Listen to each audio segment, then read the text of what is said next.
Ainda assim, dos 3,8 mil milhões de euros gerados no ano passado, mais de metade resulta da aviação comercial. Com fábricas não só no Brasil, mas também Estados Unidos, França, Singapura, China e Portugal, emprega perto de 20 mil colaboradores em todo o mundo. Nós temos hoje 7 aviões na aviação executiva e está faltando um outro para completar a gama completa. E esse é um projeto um pouco mais adiante. A aviação comercial, obviamente, que a gente está olhando talvez um outro produto que a Embraer só vai desenvolver se realmente o mercado exigir essa mudança no sentido de trazer um avião inovador, um avião que realmente faz diferença. O interior desenvolvido pelo projeto Live poderá também ser uma solução para os futuros aviões comerciais da Embraer. A empresa brasileira entrou neste projeto para prestar consultoria e fornecer a fuselagem, isto é, a carcaça de uma aeronave que serviu de molde ao protótipo construído pelo consórcio português. O que utiliza aquele tipo de mock-up que nós enviamos é o Embraer Lineage 1000, que é um avião executivo, um avião de longo curso, um avião considerado um dos melhores da categoria deles. E aquele mock-up é o tamanho da fuselagem do avião que acomoda aquele desenho que o projeto Life desenvolveu. A mock-up esteve em exposição na maior feira internacional de aviação, que se realizou no mês passado na cidade francesa Le Bourget. Foi a primeira vez que Portugal esteve representado num dos maiores certames mundiais da indústria aeronáutica.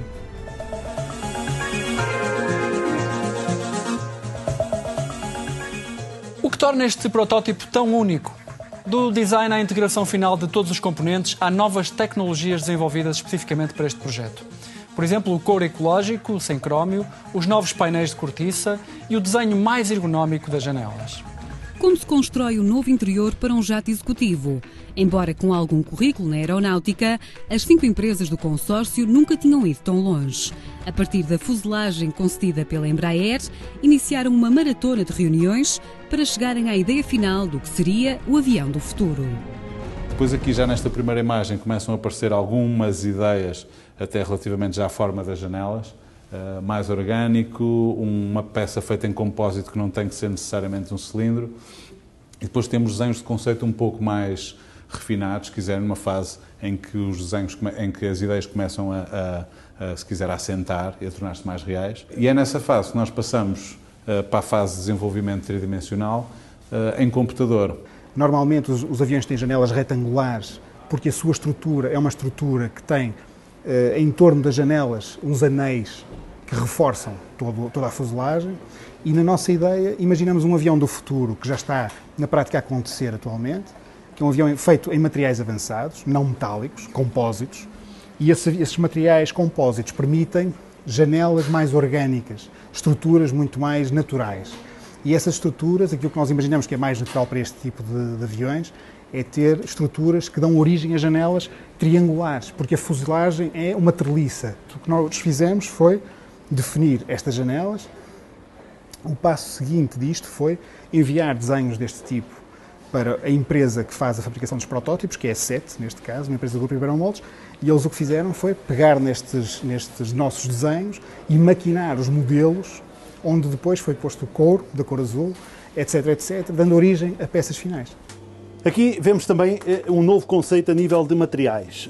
Aqui utilizamos a cortiça, utilizamos a pele e utilizamos as fibras compósito.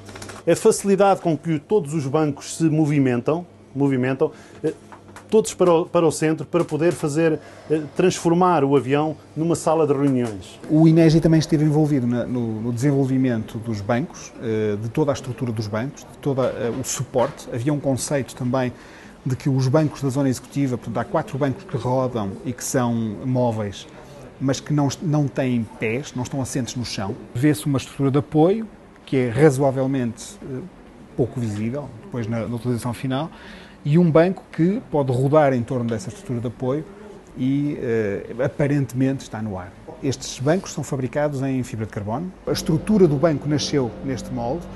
Este molde foi desenhado por nós, preparado por nós. A questão, por exemplo, da regulação dos próprios bancos começa é uma tecnologia que neste momento está acessível, existe no mercado. Começa por um identificador biométrico que eu sentando no banco, ele reconhece quem é que eu sou e o banco adapta-se à minha estrutura. A cortiça é encontrada quer nos próprios painéis das poltronas, como nos próprios painéis que formam parte da estrutura integral da fuselagem do avião. Podemos tê-la também no piso. Não tem que ser apenas em soluções de alta tecnologia. Quando falamos no próprio revestimento do piso da cabine do avião, essa solução será possível também. Aplicações que vão desde questões estéticas, porque a cortiça tem um apelo estético que é cada vez mais reconhecido, mas também pela sua tripla capacidade de proporcionar isolamento térmico, acústico e vibrático. Cumprindo as especificações normais que se nos colocam para o setor automóvel, e estamos a falar de especificações de facto muito exigentes, sobretudo ao nível da combustão, da resistência ao fogo, mas também depois à densidade dos fumos libertados nessa combustão e a toxicidade também dos fumos. Mas, portanto, além de cumprir todos esses cadernos de encargos, que são normalmente a FAR, JAR e também algumas normas específicas criadas nomeadamente pela Airbus, nós pretendíamos ir mais longe. E esse passo importante era no sentido de conseguirmos um couro mais leve do que o normal. E então tivemos que trabalhar nas várias fases do nosso processo, mas em particular no tingimento. A Couro Azul é uma das poucas empresas europeias a produzir couro ecológico isento de crómio. Trata-se de um metal muito utilizado na metalurgia devido à elevada resistência à corrosão, sendo também empregado no cortume ou conservação do couro. Mas pode tornar-se tóxico e altamente cancerígeno se usado em alta concentração. Nós, no final dos anos 90, foi-nos colocado um desafio pela Volkswagen, na altura, de produzir ou de desenvolver um couro que fosse inovador em termos de se tornar ecológico e biodegradável.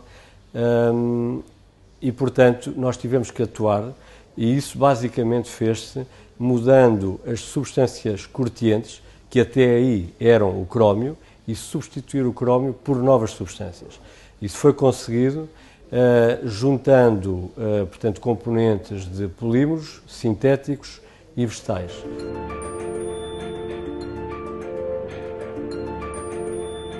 Aqui há 20 anos não havia interiores de couro num avião.